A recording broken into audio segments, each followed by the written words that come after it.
Welcome to F at the Time, I'm Martin Brown. On this episode, I speak to my childhood friend Luke Hurding. We discuss his obsession with the band Oasis. He talks about how he first got into the band, how he met the Gallagher brothers backstage at one of their gigs, and what he thinks the future holds for Oasis. If you're watching on YouTube, don't forget to like and subscribe. And if you're listening on Apple Podcasts or Spotify, or wherever you get your podcasts, please leave a review and give us 5 stars. Let's go.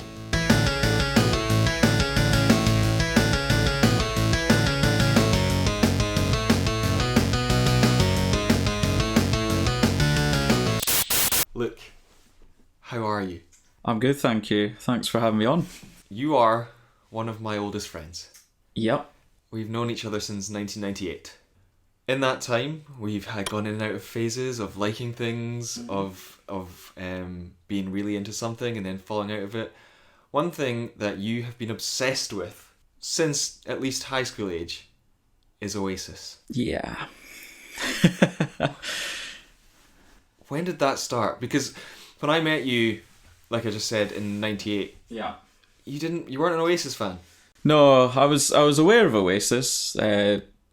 Like, I have memories of being on the minibus at school, and I remember it was like the Be Here Now era was about 97.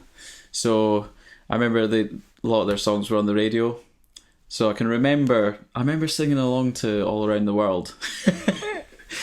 But yeah, I didn't really get into Oasis until, you know, when you kind of get to the age where you kind of find music for yourself. So the reason I didn't really get into it is my dad didn't like them. Dad was not a fan, so he was more into like sort of like American rock, like Smashing Pumpkins, Rage Against the Machine, who else, like Beastie Boys, that sort of thing. So he was never part of that Brit Pop sort of, like, he just kind of avoided it. He liked a few, maybe like Manic Street Preachers and stuff like that. So I was never in a household where, yeah, I had people listening to Oasis. It kind of took until another one of our old friends buying What's the Story Morning Glory and listened to it a lot. Now, when he bought it, I was like, nah, why are you listening to that? That's rubbish. Going off my dad's opinion. And he kept playing it. I was like, actually, this is really good. It's really enjoyable. So many good songs on that album. And then, yeah, when I fully got into them would have been like 2005 when they released Lila. So that was off their 6th album. And yeah, as soon as I heard that single, I was just obsessed with it straight away. So that's funny because there's people say that you get your music taste from your parents. Yeah. You've gone the opposite way. Yeah, in a way. I still like those bands that I mentioned earlier. Like, I really like them. But yeah, you always kind of want to find your own sort of niche as well. And yeah, I guess kind of Oasis and that sort of indie, British indie sort of music was kind of my way in. So this is something I found quite interesting because, again, we've been lifelong friends. Yeah. We kind of went down a separate road. Yeah. You went down like the Brit Pop indie scene. Yeah. And I went down like the punk rock, like gothy scene. Emo. Yeah, all of it. Right? Yeah. Long black hair and all that. Fringe. Yeah. Everything. Yeah. But we stayed friends, which is nice. Heartwarming. I don't think we had any other option. Well, we grew up in such a small place that there wasn't much to do apart from be friends. Oasis started way back. So they started in like 92, and then they released their first single 94. It's a crazy story of like how they came from basically working class men like in a council estate in Manchester to then 2 years later in 94 to then 2 years later in 96 playing in front of like 250,000 people at Nebworth. Like, the rise is absolutely crazy. But yeah, see, that's the thing, I was only like 5 when the first album came out. You should have been there, Luke. You should have been there. Yeah. So that's what I'm on about. I had no control of like what music I was listening to or that. So it's basically what your parents listen to. The story goes that they were discovered in Glasgow.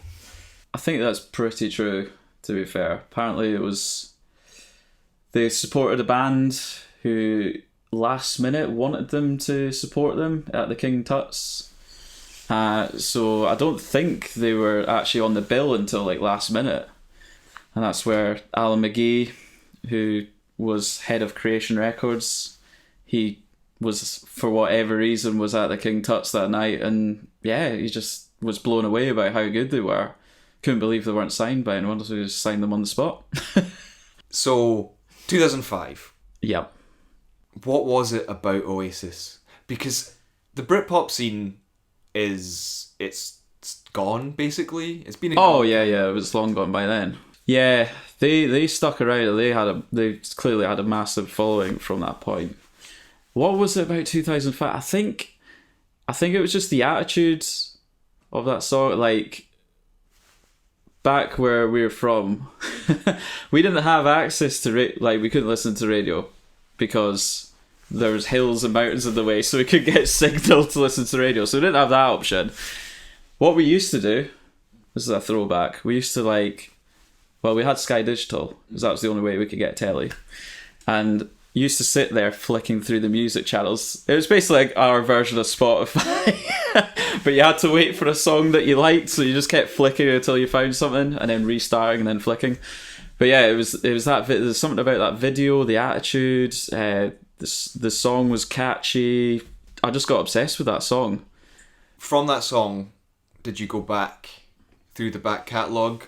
Yeah, eventually I was like, well, I really like this song. I surely must like their other stuff. And yeah, going through the back catalogue was absolute joy. Absolute joy. Like, find out about Definitely Maybe, What Story, then Be Here Now. So I remember you had a few of their singles and stuff as well that you passed over to me. Still got them. And yeah, that album was tremendous. And there's a few that took a while to get a hold of because, yeah, couldn't download stuff back then or didn't have access to Spotify. So it's all about like kind of burning CDs, was that sort of era. And where we grew up, the internet was so terrible. Oh, dial-up then. It was still dial-up, I think, around then, which is insane. You couldn't download it, you couldn't even pirate it. Nope, couldn't do that. So it was kind of like, you either bought, when we had our big city shop, we either bought it then or like hoped one of our friends bought it, and then you could like rip it on your laptop and put it on your iTunes. So it was Tinny, one of our school friends. He was a big Oasis fan, and yeah, we kind of got a mutual sort of friendship through that. And he had all the back catalogue of CDs, so I was able to get like a load of their stuff from him as well. Did you have an iPod at the time, or was it a CD player? I might have had like a crappy MP3 sort of player then. So yeah, I would have stored it with a lot of Oasis. But yeah, the thing with Oasis is like you can get it's some really obscure B-side songs, and they're brilliant. And that was another thing that really amazed me about them, is like I've never known a band that had so many songs that weren't used in albums that were like good enough to be on an album. And you can go down a rabbit hole there then. Oh, absolutely, yeah. Does that mean that you can then one-up people saying like, what's your favourite Oasis song? Well, actually, I like this song. Oh, yeah. yeah. You could absolutely actually, The Master Plan. Aye. Anyone who's like, Wonderwall, nah, jog on, mate. Not just the music.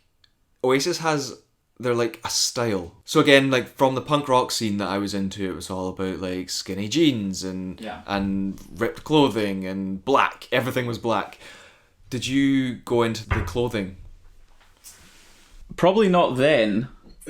Definitely later in life though. Yeah. So like Liam Gallagher has his own clothing label, so I got a lot of his clothes from his label. But yeah, no, not at the time. It never changed my way that I dressed or anything at the time. However, you've definitely worn a bucket hat or two in your life. I'm not going to deny, confirm or deny that. Yeah, I probably did. So when was the first time you went to see them? So it was actually the year I got into them, 2005. So they played in Glasgow at the SECC. I actually didn't have a ticket until quite, like, maybe a week or two before. And I basically convinced my dad, I was like, I really want to go to this gig. Can you just make this like my birthday / Christmas present? Because they're like they were getting flogged on eBay for like, I think you could buy them for like face value like £35 or something like that, and they're going on eBay for like 75 each. And as a teenager, that's insane. Oh yeah, yeah. There's no way I could afford that. Yeah. Nah.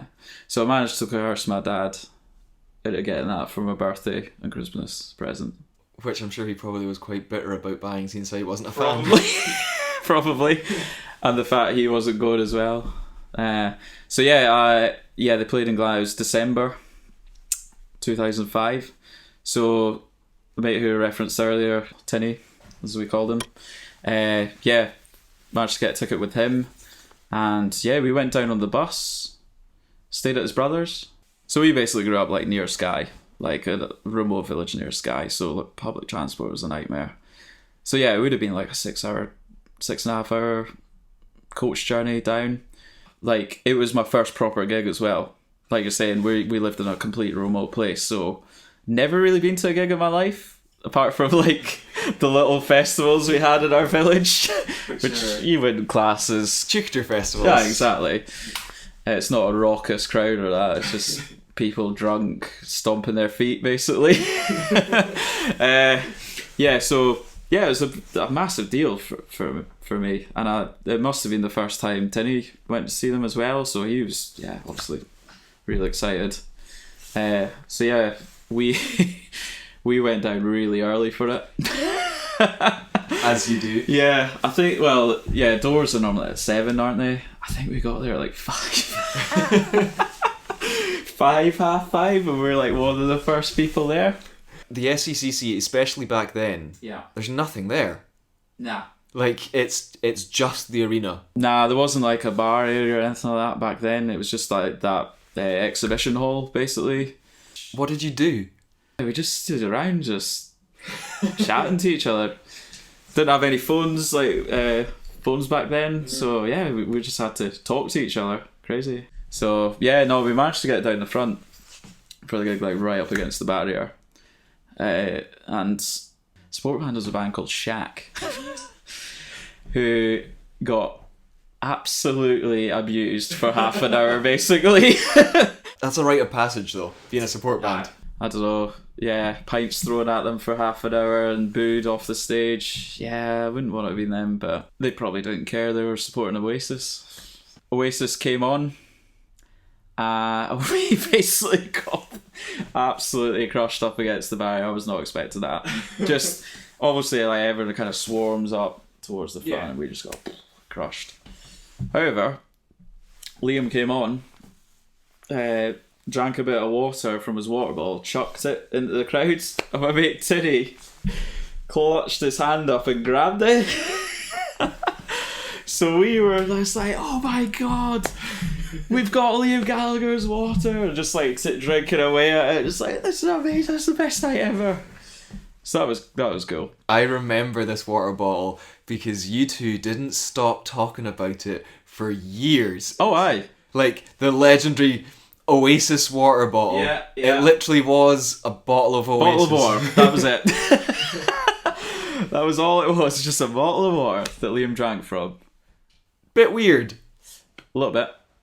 Tinny, because he caught it, he kept it. I don't know if he still got it. Yeah, does he still have it? He's probably framed it.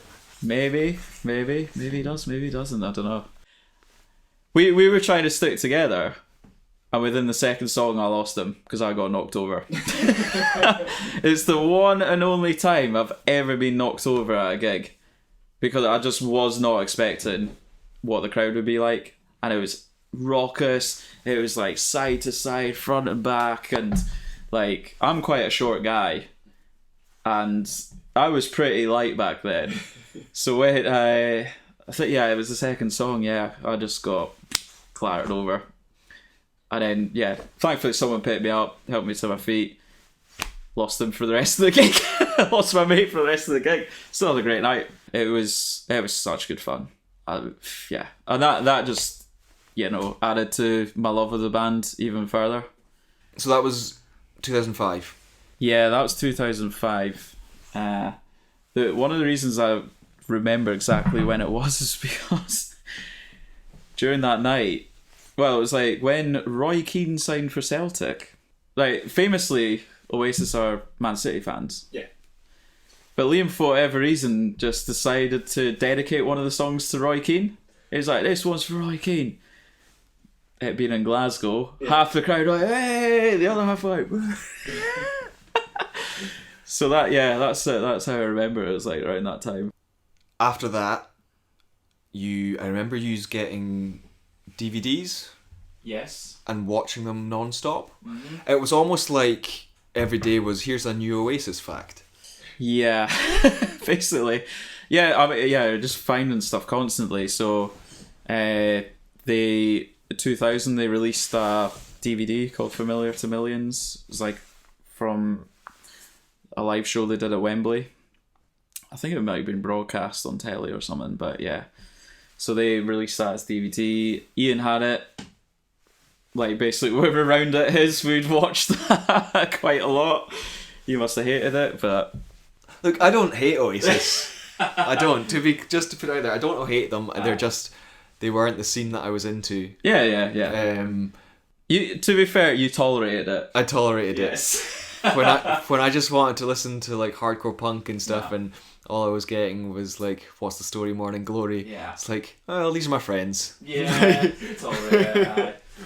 So when was the next time you seen them?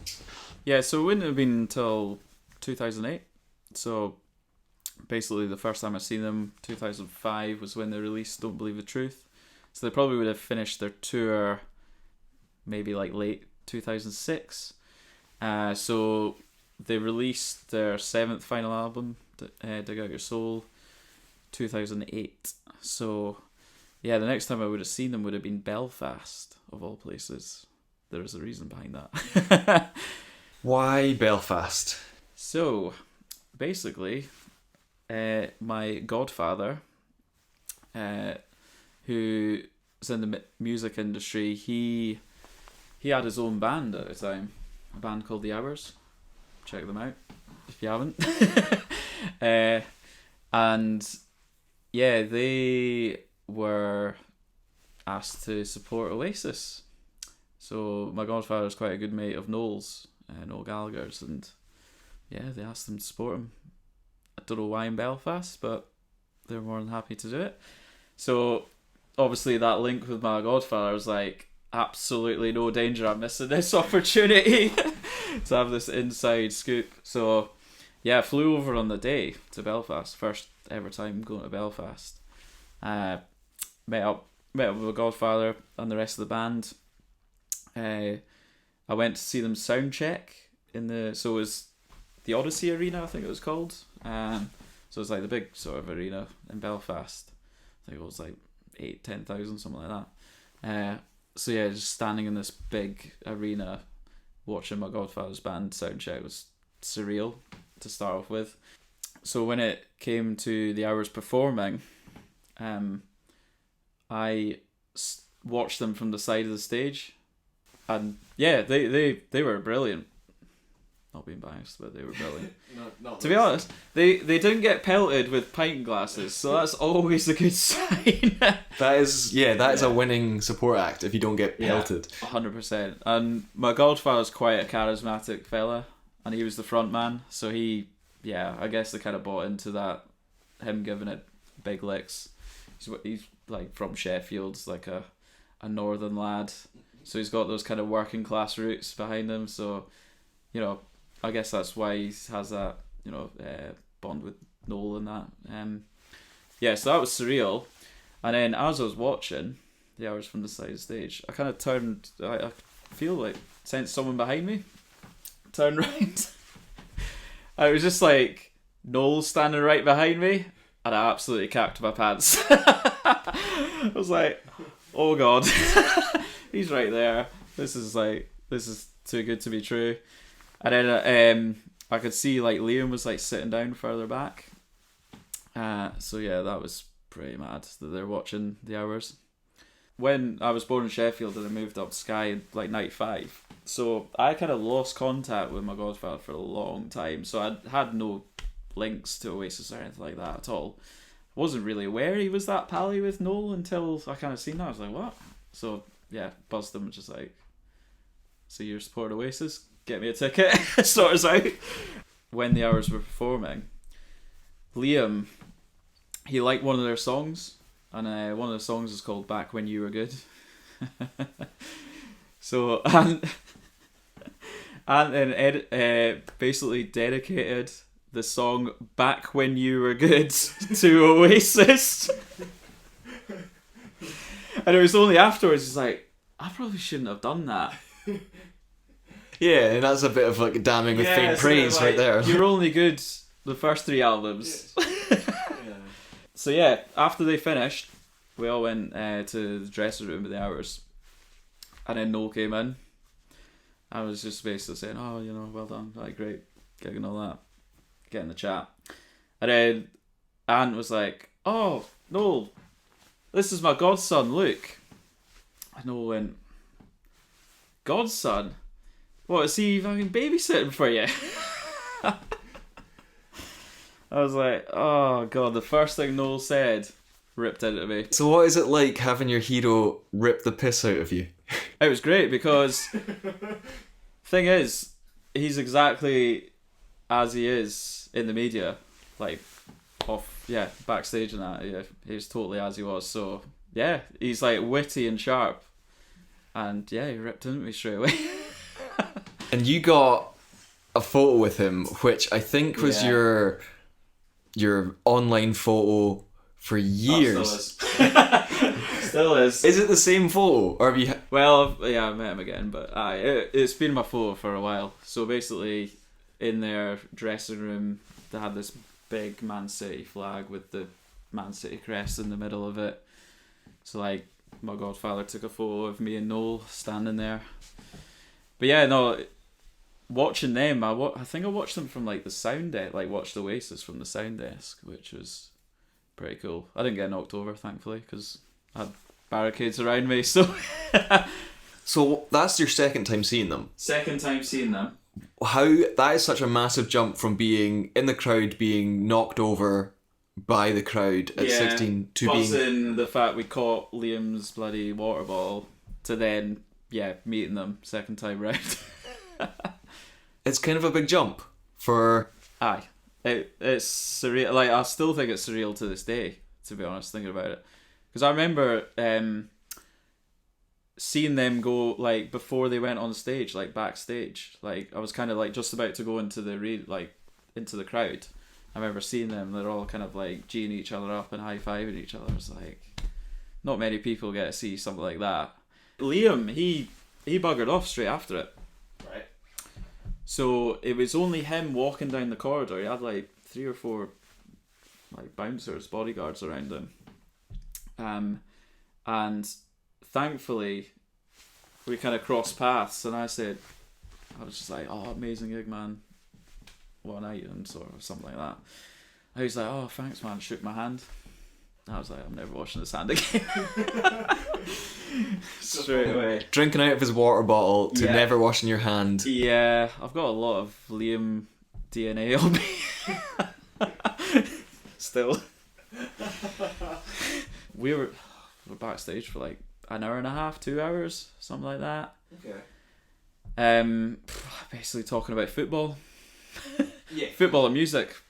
I mean, that's you summed up. Yeah, basically, yeah. So I'm a massive Sheffield United fan. My godfather's a massive Sheffield United fan as well. So we were kind of talking about that. But the time we were there was when Man City were bought over by Abu Dhabi. So they were like, ended up being the richest club in the world at that point. So he was quite excited about the players we were bringing in. So I was talking about that and stuff. But that's another point where he like ripped into me, where he was also saying, "Oh, we've got quite a lot of good youngsters coming through too," and my godfather's like, like nothing like Sheffield United. We've had no one come through since like the 70s, right? And I piped up. I was like, well, actually, we've had like Phil Jagielka and Michael Tong come through. And Noel was like, Michael Tong? F*** off. I was like, right, that's me put in my place. I'll just be quiet for a bit. So yeah, no, it was good fun. So what caused the breakup? What happened? Because by this point I'd absolutely lost any connection with it. There, I think they kind of broken down like years before then. So during that last tour, like when they're touring, they're staying in separate hotels. It was there one of was those such situations. a disconnect between them. I guess they just kept going because they're kind of brothers, and you know, it was big gigs and stuff. So that's maybe thinking, right, that explains why Liam left so quickly after the gig in Belfast. Yeah.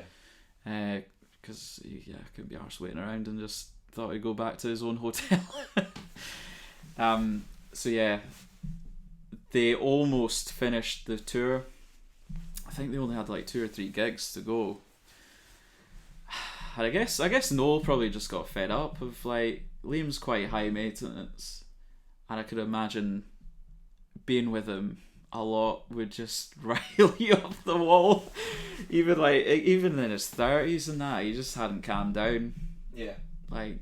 Just that's what you get, I guess, with the attitude. Is like, there's a lot of aggression, there's a lot of passion, but the flip side is there's a lot of falling out. Yeah. Because they completely changed the band over in 2000. So that's interesting. Because I always thought it was the same members, but it's not. Nah, it wasn't. So it was the group of mates in the 90s, the group of mates from Manchester, and I think the bass player, the rhythm guitarist, just, I don't know, they maybe just couldn't handle the spotlight as much as the other brothers. I think they just kind of bailed. I just thought, you know what, I need a bit more of a peaceful life. Whereas like Noel and Liam loved the limelight. Yeah. So they brought in musicians from like other bands. So I would say musically they're a lot better in the 2000s, but they kind of lost that, a bit of their, you know, originality and a bit of their soul kind of left. But musically I'd say they improved. Yeah, going back to your original thing, I think Noel just got fed up of Liam basically. And I think Liam smashed Noel's guitar backstage at a gig. Right, so proper like rock and roll fallout. Yeah. And I think it was a guitar Noel loved, and Noel's like, I've got this, left before they were to play. And there's like a famous photo of like on the big screen basically saying that like the gig's cancelled because Noel's left the band pretty much. So that would have been, what year was that? 2009? Were you devastated? Oh, aye. Absolutely God. Thought it was the end of the world. And obviously like they went on to have like different bands. Yeah, so what happened was like Noel ended up being solo artist. So he's, ever since Oasis split, he just carried on being solo. But the other 4 members of Oasis went and did their like a project of their own band called BDI. And I'm guessing, going off the first album, they probably had a lot of songs that weren't used for Oasis albums. So it's basically an album of like demos and B-sides that were just produced into an album. So I think that was 2010. It was like 2010 or 11. It was like really quick after Oasis split, and they just kind of boomed straight into it. So yeah, they kind of already had the songs in place. Mm-hmm. You can sort of see why they weren't used. I like BDI, because I got a soft spot for Oasis, but yeah, they weren't like Oasis class level. If it wasn't the guys from Oasis, would you like them? That I'll never know. I I would probably like it, but I wouldn't like properly like it. Yeah. Is there any talk of a reforming of Oasis? Yeah, I mean, there's always talk. There always has been, and there always will be. There's always murmurs that they've been offered, like, I don't know, £20 million to do like a week at Wembley and stuff like that. So there's always going to be that, but I don't ever see it happening. They have a legacy behind them. Like, you walk down any street in Britain, and someone's wearing that blue Oasis t-shirt. Yeah, with the black logo. What is it about them that has lasted so long?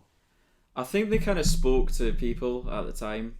I think the mid-90s, it's kind of the end of the Tories.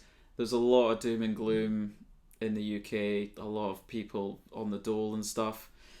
And then you just had this band that kind of spoke to people from that decade, like that era, basically saying, you know what, go out there and be a rock and roll star. Do your best. It doesn't matter what you do, as long as you do your best and go out there and try and change the world. And yeah, I think loads of people resonated with that massively. And I don't know, there's something tribal about their songs. Their songs, a lot of them are kind of stadium. You can link with random people and belt your heart out, and there's that connection between the fans and the band. I think they've always had that, definitely. Yeah. Because they come from where most people come from, so working class. Yeah. If you had to choose, what's your favourite Oasis album and song? Oh God, definitely Maybe it's probably my favourite album. Favourite song? God, that changes so much. So I always say that Live Forever is my favourite song ever, but there'll be songs where I've listen to more than often. So some fine well, you overplay, so of course you do. Yeah. And then you kind of I'll just leave that for a bit and then listen to this one. But yeah, for me, Live Forever, I think is the greatest song ever in. Many people have covered Oasis. What is your thoughts on Mike Flower's version of Wonderwall? I think it's hilarious. I think it's great because a lot of people thought, hang on, has Noel just taken this song and made it his own? Because a lot of people believed that was the original when it came out. I remember that song coming out, and I was a child, obviously, and I loved it. Yeah. That version of it specifically. To be fair, he made it his own. Yeah. It sounds different to the original. Would I listen to it over Noel's version? No. But credit to him, he got a lot of publicity, and I think it did quite well, didn't it? I'm pretty sure it did. Yeah, I'm pretty sure it did. You don't think Oasis are getting back together? Nah. What do you think their legacy is? Oh God, what do I think the legacy is? Will it continue? I think it will always continue with them. I think you look at Liam's still going, so Liam's now solo, and he is playing at Nebworth next year, and it's sold out. So generations of people are still going to see Oasis. The gigs that I've been to recently of Noel and Liam, you see teenagers there, folk my age, 20s, 30s, and then you get the generation 40s, 50s who were teenagers in the 90s when Oasis came around. So I think that legacy will always be passed down, 100%. Okay, look, where can people find you on the internet? So probably Twitter's best. So I'm at Luke Hurding on Twitter. I don't really say much. I retweet a lot of football stuff. I'll maybe say, I went to this gig or that, but yeah, that would be the best place to find me. Thank you very much for coming on F at the Time, Luke. Thank you for having me. Thanks again to Luke for taking the time to speak to me. You can follow him on Twitter at Luke Hurding, and you can follow F at the Time on Twitter and Instagram. Don't forget to like and subscribe and leave a 5-star review. Until next time, catch you later.